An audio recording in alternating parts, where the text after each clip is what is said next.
अच्छा नहीं लगता।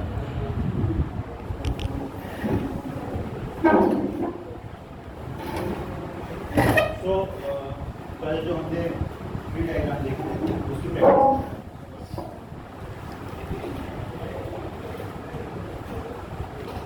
ट्री डायग्राम में सिंपल रूल है। फर्स्ट रूल क्या है? इससे सब्जेक्ट से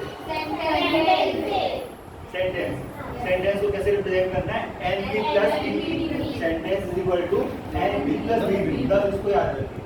उसके आगे तो फिर हम according to the sentence decide करते हैं कि एन पी कितने हैं, है ना। एन पी नाउन फ्रेज, फिर वी पी वर्ब फ्रेज पूरा। और क्या रहेगा? प्रीपोजिशनल फ्रेज रहेगा। प्रीपोजिशनल फ्रेज का स्ट्रक्चर क्या है? Preposition plus noun phrase. Noun phrase का स्ट्रक्चर क्या है? Determiner, adjective, noun. अब इसमें डिटरमाइनर हो भी सकता है, नहीं हो सकता है, एडजेक्टिव हो भी सकता है, नहीं हो सकता है, नाउन होना जरूरी है। अब नाउन की जगह में प्रोनाउन भी हो सकता है, playing the role of the subject. ठीक है, बस इतनी सी बात।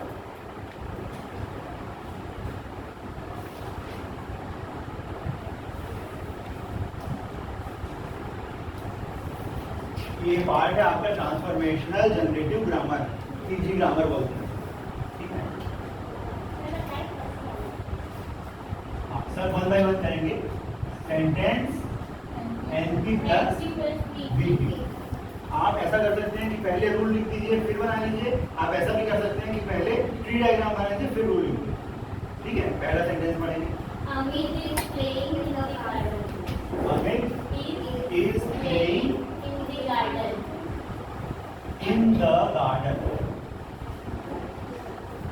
Sir, G होता है कि द होता है? दोनों हो सकता है। डी तब बोलते हैं जब उसके आगे वाउल साउंड होता है और द कॉन्सोनेंट साउंड। ठीक है, sentence Noun phrase. Noun phrase Verb phrase. Verb phrase. यहाँ पे नाउन सब्जेक्ट क्या है? Noun है. ठीक है, अमित। Noun. एन लिखेंगे, Amit. वर्ब फ्रेज से निकालेंगे सब कुछ। सबसे पहले क्या निकालेंगे? Verb. वर्ब में क्या है? दो वर्ब है, एक ऑक्सिलरी और दूसरा मेन वर्ब। तो लिखेंगे ऑक्सिलरी। ऑक्सिलरी में क्या है? इज। फिर एक और निकालेंगे वर्ब फ्रेज से, उसको बी लिखेंगे बस। मेन वर्ब हम समझ रहे हैं, वर्ब। वर्ब का बी लिखेंगे, नीचे क्या कर देंगे? Playing, P L A Y I N G. अब देखिए ये आई एन जी जो है वो कंटीन्यूअस एक्शन बता रहा है, तो इसको रिलेट कर देंगे हम is. It is related with is. अब क्या बच गया? In the garden. इसको एक साथ लेंगे। एडवर्बियल बता रहा है कि आपको कहाँ, प्लेस बता रहा है, प्लेस ऑफ एक्शन बता रहा है। तो है क्या ये? इन क्या है? प्रीपोजिशन है, तो क्या है? Prepositional phrase. Preposition plus NP. Prepositional phrase का स्ट्रक्चर क्या है? Preposition plus noun phrase. तो यहाँ पे इन प्रीपोजिशन है और the garden is noun phrase. सब मिला के क्या हुआ? Prepositional phrase. Preposition plus NP. तो लिखेंगे क्या हम? पीपी से निकालेंगे पीपी, प्रीपोजिशनल फ्रेज। इसको P R E P dot P H ऐसा भी लिख सकते हैं, पीपी भी लिख सकते हैं। अब इसमें से क्या निकालेंगे? देखिए थोड़ा ना ऐसा फैला के बनाएंगे तो यहाँ पे स्पेस मिलेगी हमको। ये एक लाइन में आना चाहिए और इसमें गैप भी रहना चाहिए। Prepositional phrase. प्रीपोजिशनल फ्रेज में क्या क्या है? Preposition, determiner और noun. प्रीपोजिशन Determine और noun. सीधा लिखेंगे क्या? उसके पहले क्या लिखेंगे? Noun phrase. एनपी लिखेंगे, है ना। Preposition plus Noun phrase. NP. अब प्रीपोजिशन को डायरेक्ट लिख सकते हैं इन। अब यहाँ पे क्या करेंगे? Determiner और फिर उसको डिवाइड करेंगे। क्या क्या है उसमें? Determiner. Garden. Determiner plus, Noun. फिर नीचे लाएंगे द। Garden. क्लियर है? Yes. सिंपल है बहुत। Yes. सेंटेंस एलिमेंट्स को पहचानना ये भी हमको चाहिए और फ्रेज स्ट्रक्चर को जानना ये भी हमको चाहिए ट्री डायग्राम बनाने के लिए। तो पहले जरा सा देखेंगे कि सेंटेंस में क्या क्या है, सब्जेक्ट में क्या है, वो अब तो हम जानते ही हैं, ऑब्जेक्ट में क्या है, कॉम्प्लीमेंट में क्या है, ये देखेंगे। उसके बाद फ्रेजेस गिन लीजिए, नाउन फ्रेजेस कितने हैं, बन जाएगा। Sir,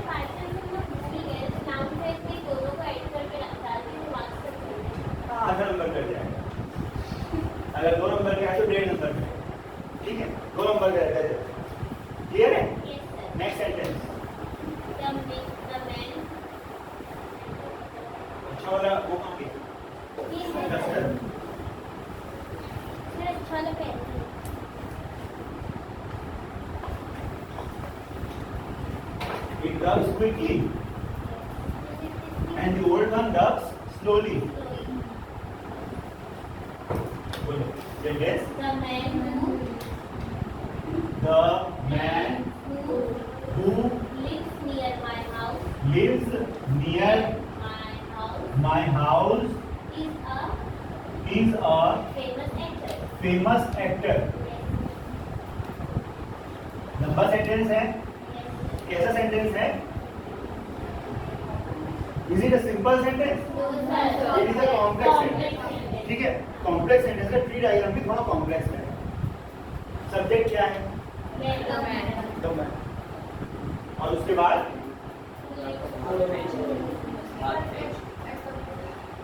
कौन सा एडवर्ब है? कहाँ से कहाँ तक? Who lives near my house? क्या बता रहा है? यही बता रहा है किसका? एक्टर. मैन का.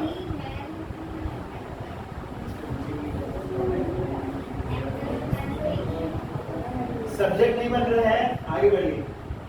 फिर वापस देखेंगे सब्जेक्ट को. Famous object, famous actor object होगा. उसके पहले वर्ब में आएगी. सब्जेक्ट नहीं बन रहा है तो क्या बोलना है? वर्ब खोजना है. वर्ब पे फोकस कीजिए. वर्ब क्या है? लिव्स वर्ब है. और भी कोई वर्ब है इसमें? नियर वर्ब है. Is also the. देखिए आज मैं फाइनाइट और नॉन फाइनाइट बता दूंगा आप लोगों को. That will help you identify this thing. It will make things easy. ठीक है. अब देखिए इसमें मेन वर्ब कौन सा है? ये भी मेन वर्ब है ऐसे देखेंगे तो. लेकिन अब अपन को कॉम्प्लेक्स सेंटेंस में क्या करना पड़ता है? डिपेंडेंट क्लॉज खोजना पड़ता है. डिपेंडेंट क्लॉज खोजना पड़ता है. डिपेंडेंट क्लॉज क्या होता है? जब किसी सब्जेक्ट या ऑब्जेक्ट या कॉम्प्लीमेंट की जगह बड़ा स्ट्रक्चर मतलब उसका एक सब्जेक्ट भी हो और उसका एक वर्ब भी हो. ठीक है, ऐसा कुछ दिख रहा है? Very good. माय हाउस, ये पूरा का पूरा subject. The man who lives near my house, ये पूरा का पूरा सब्जेक्ट. ठीक है. उसके बाद क्या है? Is a famous actor. Is लगा है, वर्ब है. अ फेमस एक्टर क्या होगा? कॉम्प्लीमेंट है ना. अब वो कॉम्प्लीमेंट तो हमको मार्क नहीं करना है, हमको क्या करना है? Tree diagram. ठीक है. Sentence, noun phrase, verb phrase. अब ये पूरा का पूरा एक नाउन फ्रेज है. ठीक है. कल हमने देखा था नाउन फ्रेज, उसमें क्या देखा था? Pre modification and post modification. Head word मतलब noun.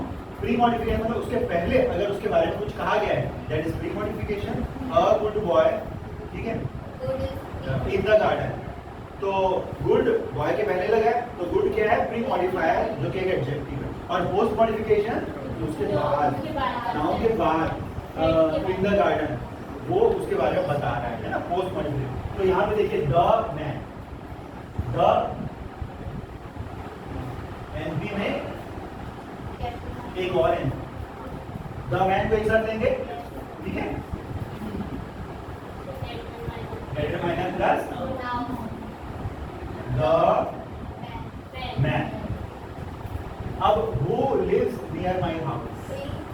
Who is a relative pronoun है ना. पोस्ट मॉडिफिकेशन का काम कर रहा है. ये पूरा का पूरा क्या काम कर रहा है? ये हेड वर्ड है. ये पूरा नाउन फ्रेज है, कॉम्प्लेक्स नाउन फ्रेज है. ठीक है. अब ये कॉम्प्लेक्स नाउन फ्रेज में man is the main noun. The man के बारे में बता रहा है जो मेरे घर के पास रहता है. Who lives near my house.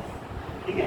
तो इसको हम कहेंगे रिलेटिव क्लॉज. डिपेंडेंट क्लॉज बोले थे अपन, याद है? डिपेंडेंट क्लॉज ये हु रिलेटिव प्रोनाउन लगा है इसलिए इसको रिलेटिव क्लॉज कह सकते हैं. और ये डिपेंडेंट क्लॉज तो है ही. सब क्लॉज भी बोलते हैं, सबऑर्डिनेट क्लॉज. ठीक है. तो अब रिलेटिव क्लॉज में क्या करना है? Who is the pronoun. Relative pronoun लिख सकते हैं, केवल प्रोनाउन भी लिख सकते हैं.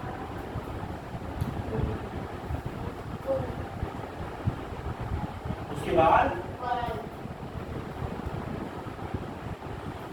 ये यहाँ पे और NP लिख सकते, NP फिर प्रोनाउन, उसके बाद who, ठीक है। अब who lives near my house, lives verb, उसके बाद क्या करेंगे, prepositional phrase near my house, near my house, PP कर दी। अब उसमें preposition near plus noun phrase, क्या क्या है इसमें,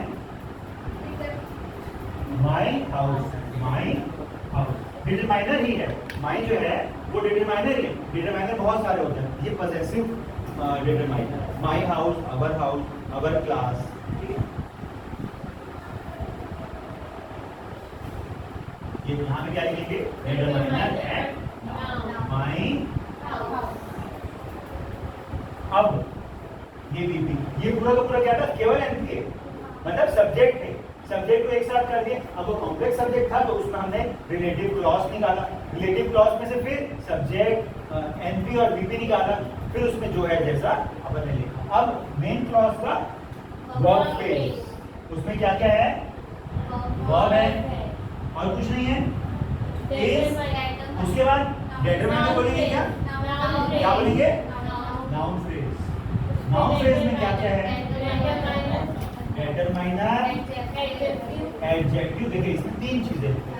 जनरली नाउन फ्रेज में हमने अ बॉय, द गर्ल देखा, डिटरमाइनर प्लस नाउन। इसमें क्या क्या है, डिटरमाइनर, एडजेक्टिव, फेमस। एक्टर कैसा है, फेमस एक्टर है, कोई एकदम थोड़ा साइड एक्टर नहीं है, famous actor, important person actor. और फेमस एक्टर, क्लियर हो रहा है। इतना कॉम्प्लेक्स सेंटेंस आएगा नहीं एग्जाम में, but you should know how to solve. किसी ने दे दिया तो हम कर लें, ठीक है। खाली नेक्स्ट सेंटेंस पढ़िए जिसका इग्नोर हो गया।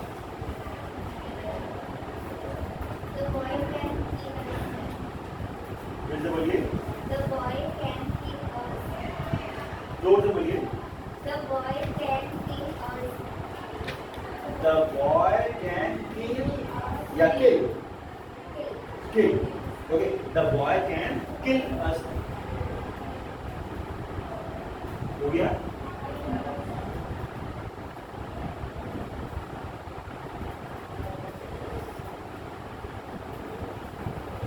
चलिए I will send you it's solve exercise, solve करके फिर दूंगा आपको।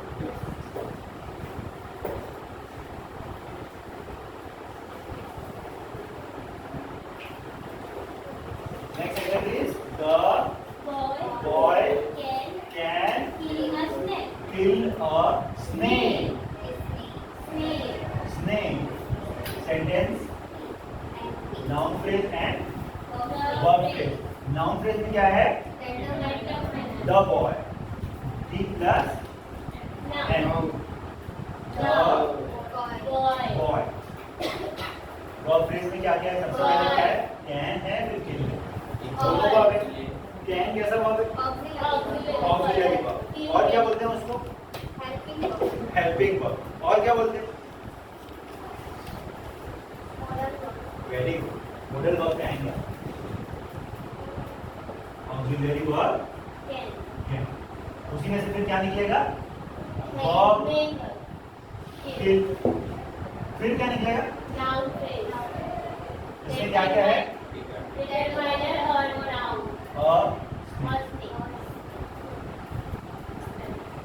क्लियर हो गया। The boy can kill a snake. The boy, noun phrase, can kill a snake, verb phrase. Again, verb phrase में एक auxiliary है, main verb है और एक noun phrase है। Noun phrase में एक determiner है और एक noun। Clear हो गया? Next sentence. The young girl Can come here to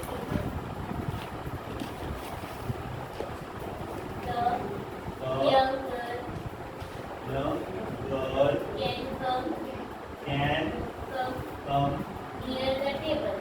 near the table. Simple sentence. Yes.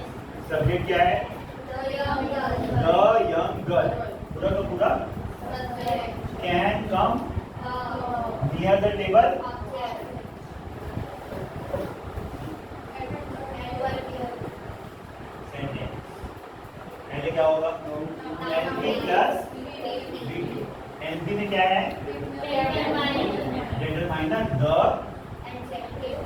Adjective. उसके बाद डाल दिए तीनों को नीचे गर्ल।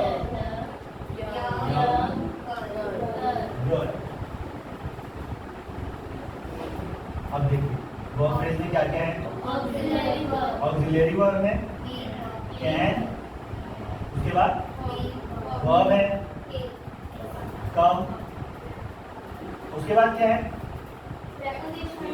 प्रीपोजिशनल फ्रेज जो बता रहा है एडवर्बियल। प्लेस बता रहा है near the table. Where can she come? She can come near the table. She is allowed to come near the table. क्या करेंगे? Prepositional phrase PP. इसमें क्या क्या है? P plus NP. अगर एक नाउन होगा तो भी एनपी लिखना ही है हमको, ठीक है? मतलब एक नाउन का मतलब कि डिटरमाइनर नहीं है, एडजेक्टिव नहीं है, केवल नाउन है, तो भी हमको एनपी लिखना है। नियर प्रीपोजिशन है। एनपी में क्या क्या है? Determiner the table.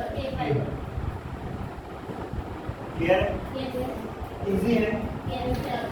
Next sentence Amit met Sheetal at a party. Very good. थोड़ा लंबा है ये sentence. Amit met Sheetal at a party. Amit met Sheetal at a party. क्या है subject? Amit met Sheetal at the party. ठीक है, ये हमको लिखना नहीं हुआ। ये जो हम लेबलिंग कर रहे हैं ये हम अपने समझने के लिए कर रहे हैं, ठीक है? तो कितने इसमें noun phrases? Amit is a noun, Sheetal is a noun, और पार्टी इज अ नाउन, और एट अ पार्टी बस फ्रेज पहचान के हमारा एंट्री बन गया। कुछ भी डिफिकल्ट नहीं है। सेंटेंस एनपी में क्या क्या है? ओनली नाउन है। वर्ब फ्रेज में क्या क्या है? वर्ब है, एक ही वर्ब है, ऑक्सिलरी वर्ब नहीं है, तो वी लिख के नीचे क्या करेंगे? मेट। उसके बाद क्या है? एनपी शीतल ओनली नाउन है, उसको हम नाउन फ्रेज मानेंगे। उसमें नाउन फ्रेज में कोई डिटरमाइनर नहीं है, डायरेक्ट क्या लिखेंगे? नाउन। फिर लिखेंगे जो भी नाउन शीतल।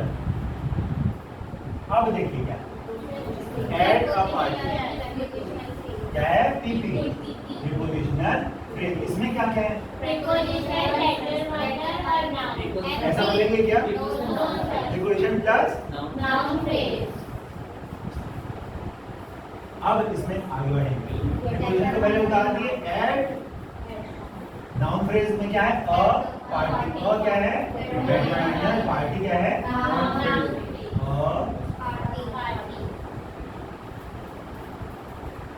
इजी समझ में आ रहा है? Next sentence She plays a piano.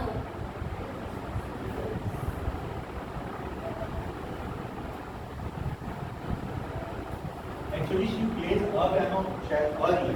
She plays piano. She plays a piano. She plays piano. She plays piano. She is playing a piano. क्या क्या है इसमें? सब्जेक्ट इज और ऑब्जेक्ट। बहुत सिंपल इजीएस्ट के लिए है ना। और फ्रेजेस में कुछ नहीं है, सिंगल सिंगल वर्ड के फ्रेज हैं। Sentence Noun phrase, verb phrase. Noun phrase में very pronoun she. Verb phrase में वर्ब है प्लेस प्लेस। फिर नाउन फ्रेज फिर क्या है? नाउन फ्रेज में क्या है? नाउन, फिर पियानो। इसको मिस नहीं करना है, एक भी स्ट्रिंग के बीच की चीजों को मिस नहीं करना, और डायरेक्ट भी नहीं लिख देना है। तो यहाँ प्रीपोजिशन लिखा पिछले वाले में जैसा था, प्रीपोजिशन के बाद डायरेक्ट हमको डिटरमाइनर और नाउन लिखना है, एनपी लिखना है, पी प्लस एनपी। पी का नीचे क्या होगा? P plus NP. Prepositional phrase का आगे डिस्टिंक्शन होगा प्रीपोजिशन प्लस नाउन। आपको पता है कि वो डिटरमाइनर है और नाउन है, लेकिन उसके नेक्स्ट स्टेप में लिखेंगे आप नाउन फ्रेज को फिर सिंपलीफाई करेंगे आगे। क्लियर है? ये क्लियर है? This is the easiest one. अच्छा, कौन सा? He dances. Amit plays piano and Sheetal plays piano and Amit dances. He dances. Full stop. Structure क्या है? Subject plus verb. Subject plus verb. अब क्या करेंगे इसमें? इसमें भी हमको करना पड़ेगा, NP है ना? NP and VP। NP में क्या है? नाउन है। VP में क्या है? Verb.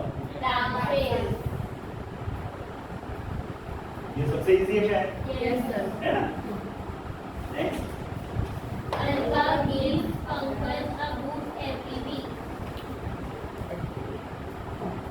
Alka gives Pankaj a book a book every week. every week।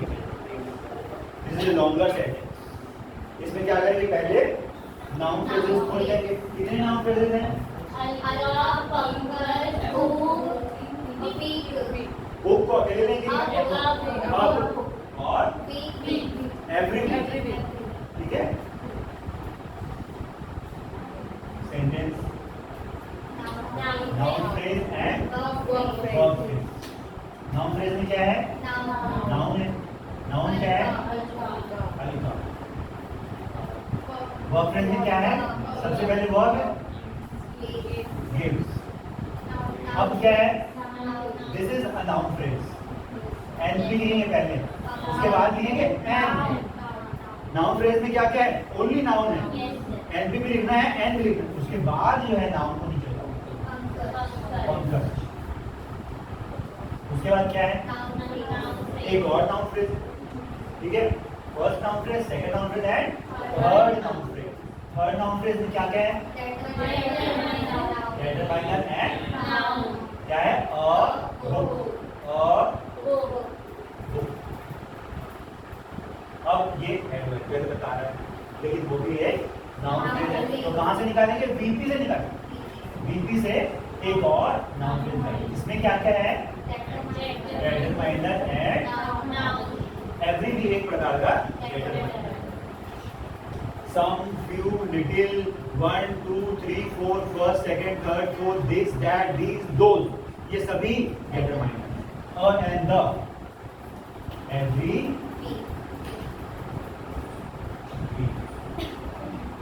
ये है। इजी बन गया ये भी।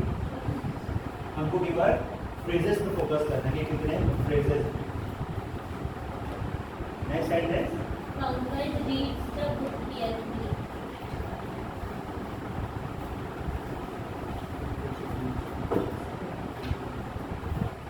Pankaj Reads reads a book. The book. The Books. Book S वाला books.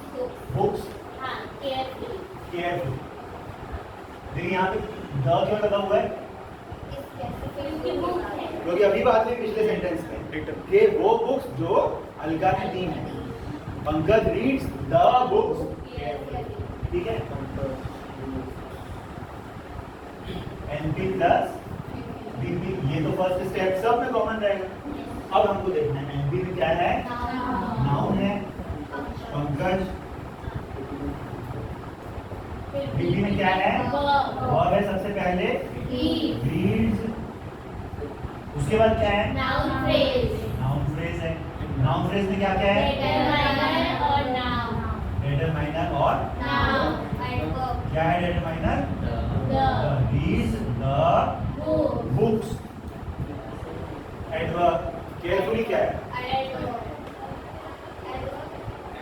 एडवर्ब ही एडवर्ब है। केयरफुली किसके बारे में बता रहे हैं? रीडिंग के बारे में। ये रीड द बुक्स केयरफुली, अच्छे से ध्यान से पढ़ो। सीधी से निकालेंगे एडवर्ब। क्या निकालेंगे? एडवर्ब।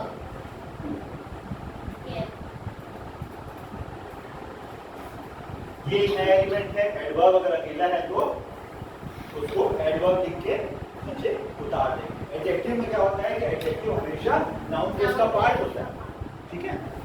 और एडवर्ब एडवर्बियल फ्रेज है एक्चुअली, उसको आप डायरेक्ट एडवर्ब करके उतार, ठीक है। कितने सेंटेंस बचे? क्या है लास्ट सेंटेंस?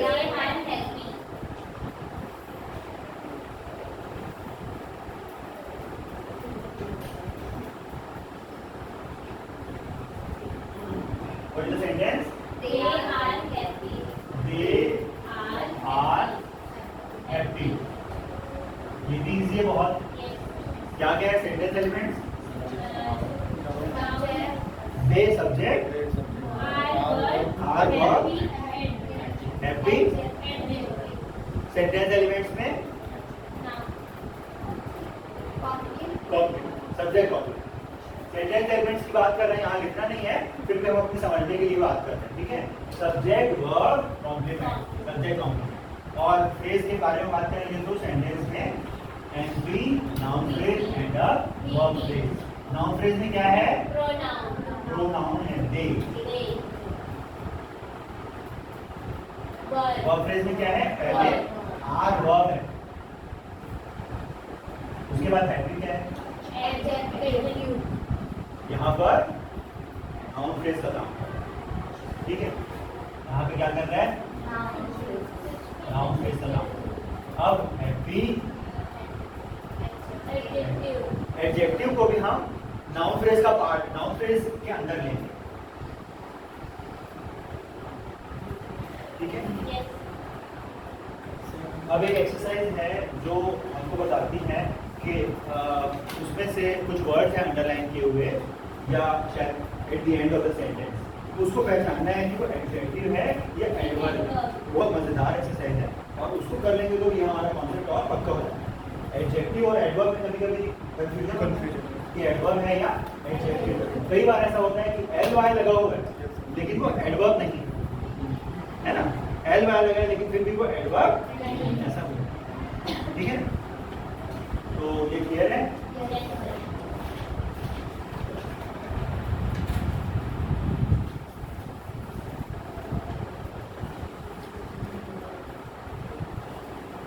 थोड़ा सा वर्ब की बात कर लेते हैं। After that we will come to that exercise. So what do you know about verbs?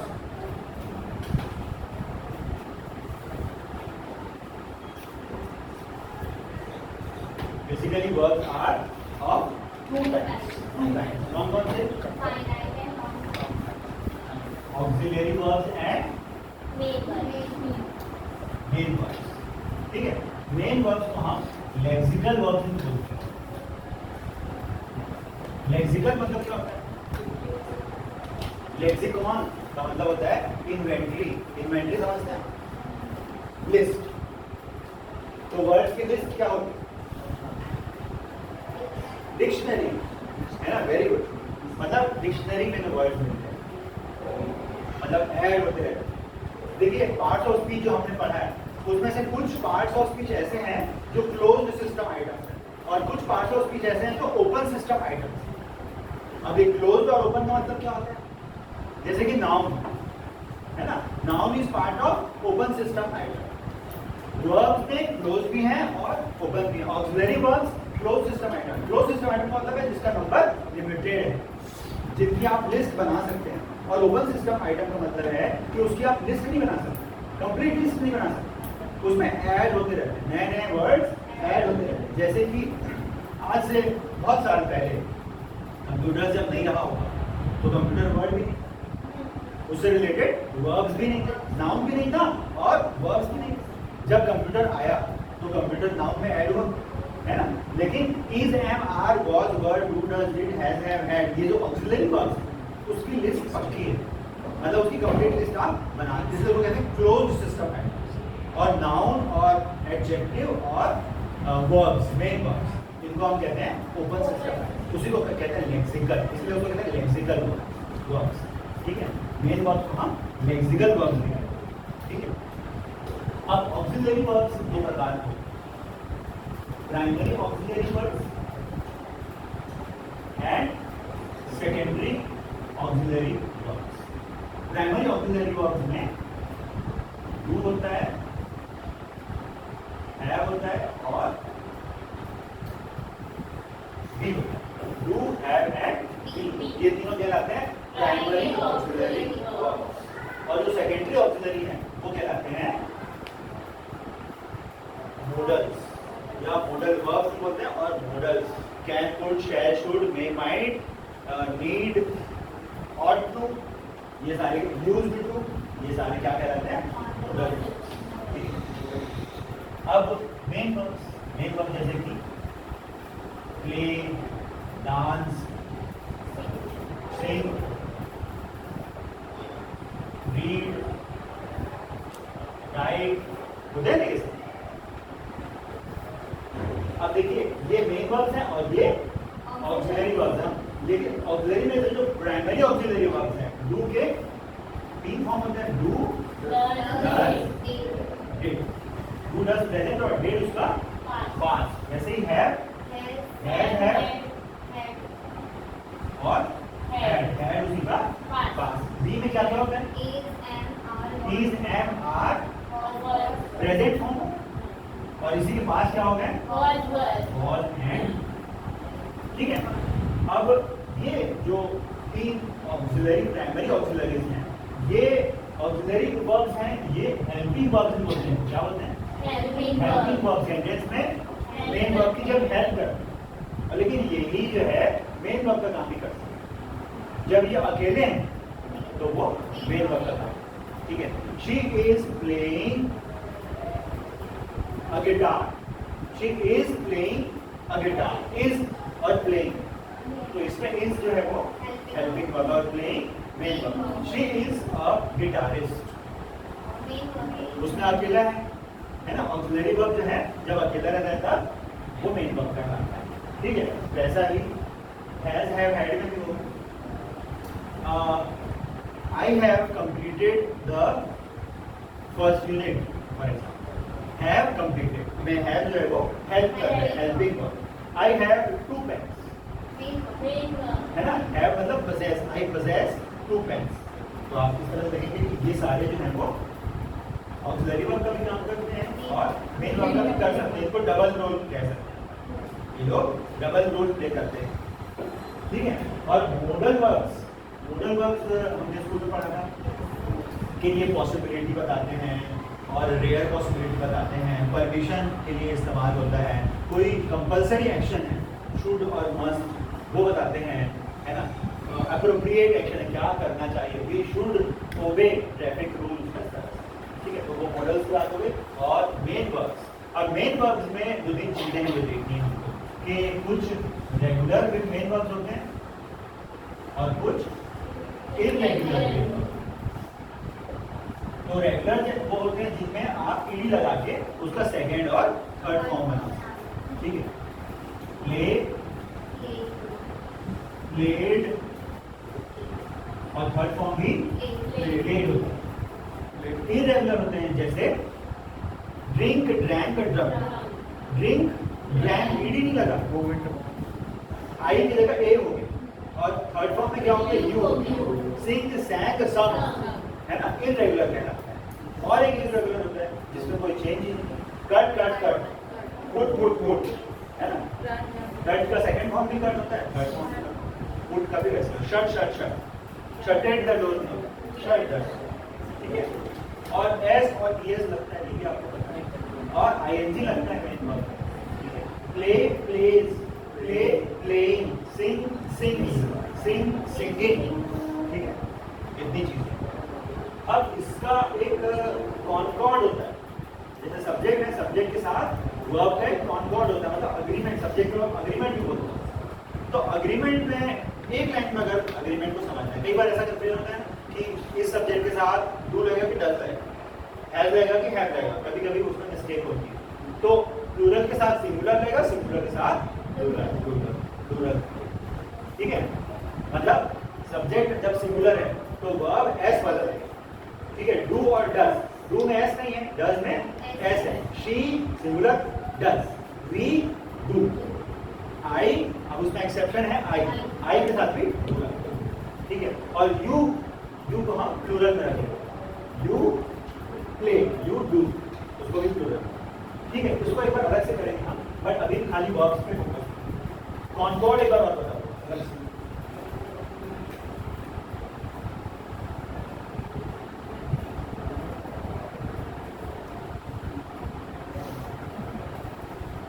अब देखिए, आप जो कह रहे हैं कि वर्ब्स के साथ वर्ब फ्रेजेस की बात करें, बहुत सारे होते हैं वर्ब फ्रेजेस, इसमें एक फाइनाइट और एक non finite. Finite verb phrase and non finite verb phrase. Finite verb phrase क्या होता है? हमको वो टेंस बताता है, सेंटेंस का टेंस बताता है। टेंस मतलब टाइम ऑफ एक्शन वगैरह बताता है, प्रेजेंट, पास्ट या फ्यूचर, ये बताता है। उसके साथ वो सेंटेंस में मेन वर्ब का रोल प्ले करता है, ठीक है। और तीसरी चीज क्या रहती है, उसका सब्जेक्ट के साथ कॉन्कॉर्ड होता है, मतलब सब्जेक्ट के हिसाब से उसका फॉर्म को बदलना पड़ता है, ठीक है।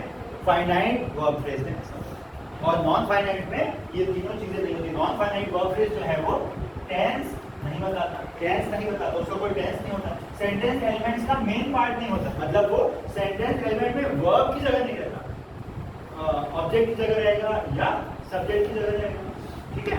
एग्जांपल से समझे। और तीसरी चीज, सब्जेक्ट वर्ब कॉन्कॉर्ड की उसको कोई बात नहीं है, ठीक है। मतलब सब सब्जेक्ट के साथ वो एक ही फॉर्म में रहता है, ठीक है। अब नॉन फाइनाइट कितने प्रकार के हैं? नॉन फाइनाइट, फाइनाइट तो आप जानते ही,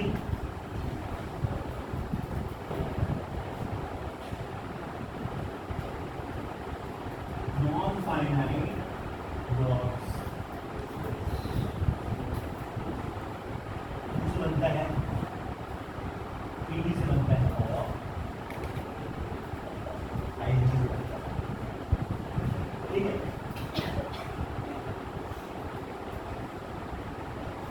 They are playing a match, ठीक है। They subject are playing a match, ठीक है। अब देखिए आर प्लेइंग को फोकस करते हैं। ये एक finite verb phrase, finite verb phrase है। ये हमको क्या बता रहा है? टेंस बता रहा है। और ये सेंटेंस एलिमेंट्स में वर्ब की जगह है ना, वर्ब की जगह है ना। और ये इसका जो कॉन्कॉर्ड है वो सब्जेक्ट के साथ है। ये है तो आर रहेगा, ही होता तो इज लग जाता, आर की जगह वो इज हो जाता, ठीक है। अब एक ये फाइनाइट हो गया, प्ले प्ले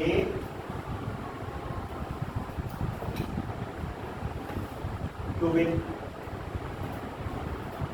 ये play subject, play verb, to win. अब देखिए ऑब्जेक्ट में है टू विन। अब ये टू विन का कोई टेंस है क्या? उसका कोई टेंस नहीं है। दूसरी बात, ये सेंटेंस एलिमेंट्स में वर्ब की जगह नहीं, ऑब्जेक्ट की जगह, ठीक है। और तीसरी बात, इसका कोई कॉन्कॉर्ड नहीं है। अगर यहाँ पे ही होता तो भी टू विन होता, ही प्लेज टू विन होता, she plays to win, the children play to win, ठीक है। तो ये एक टू इंफिनिटी वाला, आप ईडी वाला और आईएनजी वाला।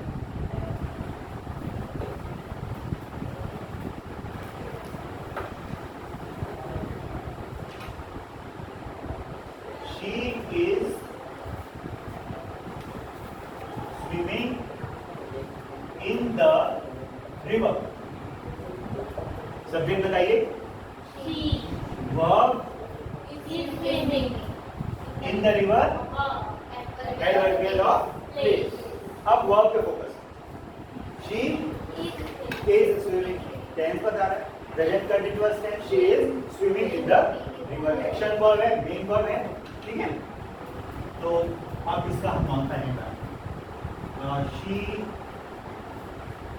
लाइक्स टू स्विम, ये हो सकता है, और शी लाइक्स स्विमिंग, हो गया। Swimming is her hobby. पहले वाले सेंटेंस में स्विमिंग जो है वो वर्ब की जगह है, दूसरे वाले में शी लाइक्स टू स्विम, ये टू वाला फॉर्म है, और तीसरे वाले में शी लाइक्स स्विमिंग ऑब्जेक्ट की जगह है, एक्शन तो वही है, she is swimming, she likes swimming. Swimming में एक्शन तो है, लेकिन यहाँ पर उसका यूसेज ये ऑब्जेक्ट की जगह, ये we are taking it as a noun, the process of swimming, the game of swimming, the sport of swimming, the action of swimming, ये एक्शन का नाम बना, ठीक है। जैसे कल हम लोगों ने देखा था सिंकिंग शिप, उसमें सिंकिंग जो है वो वर्ब नहीं है ना, शिप के बारे में बता रहा है, premodifier working as premodifier of the noun phrase, उसमें आईएनजी था। सिंकिंग मतलब डूबता हुआ, शिप तो डूब रहा है, एक्शन तो है उसमें, लेकिन वो टेंस नहीं बता, वो नॉन फाइनाइट एक्शन, ठीक है। समझ में आ रही बात, फाइनाइट और नॉन फाइनाइट। अब देखिए स्विमिंग इज हर, अब इसमें भी स्विमिंग है, ये सब्जेक्ट की जगह है, ठीक है। तो जब किसी को हम जिरंट, हमारे को एक टॉपिक है जिरंट, GERUND जिरंट, तो जब कभी आईएनजी वाला वर्ब, आईएनजी वाला एक वर्ड वर्ब नहीं होके कुछ और है ना, नाउन का रोल प्ले कर रहा है, तब वो जिरंट है, और वो नॉन फाइनाइट वर्ब तो है, ठीक है। क्लियर हो गई बात? यहाँ पे swimming is verb, her hobby, object, swimming is her, तो स्विमिंग जो है वो एक सब्जेक्ट का रोल प्ले कर रहा है, मतलब सब्जेक्ट की जगह क्या रहता है हमेशा, नाउन फ्रेज रहता है, मतलब वो एक नाउन है, वर्किंग एज अ नाउन है। और सिंकिंग शिप में सिंकिंग क्या था, एडजेक्टिव, देखिए है ना, आईएनजी है, वर्ब है, लेकिन रोल क्या प्ले कर रहा है, एडजेक्टिव का, ठीक है। नाउन फ्रेज का पार्ट रहेगा तो उसमें हम एडजेक्टिव, और sinking ship, ship which is sinking, verb playing the role of an adjective, clear. तो ये फाइनाइट और non finite verb plus ED वाला एग्जाम, ईडी से भी बनता है।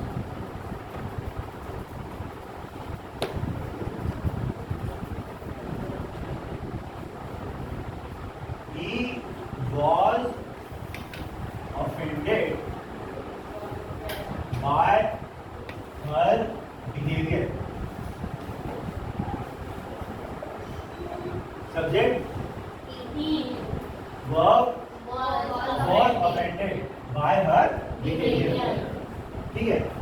अब verb पे फोकस कीजिए, he was offended by her.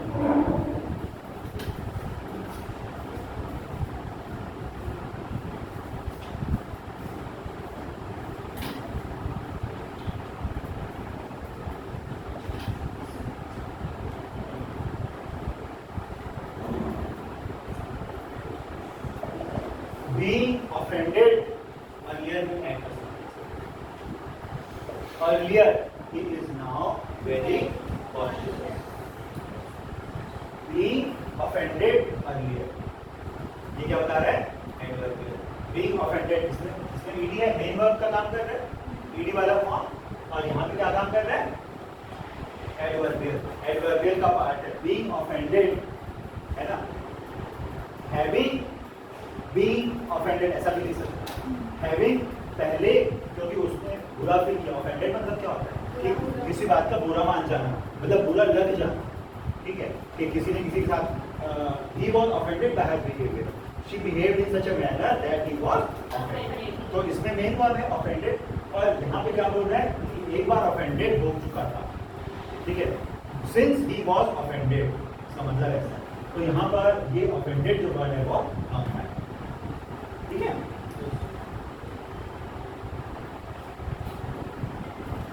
Next we will be doing those exercises,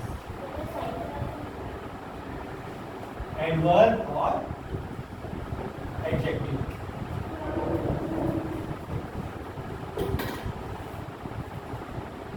adverbs और एडजेक्टिव्स, दो तीन कर लेते हैं। आपको एक भेजा है मैंने पेज, सेंटेंस पढ़ेंगे उसका, दो सेंटेंस पढ़ेंगे।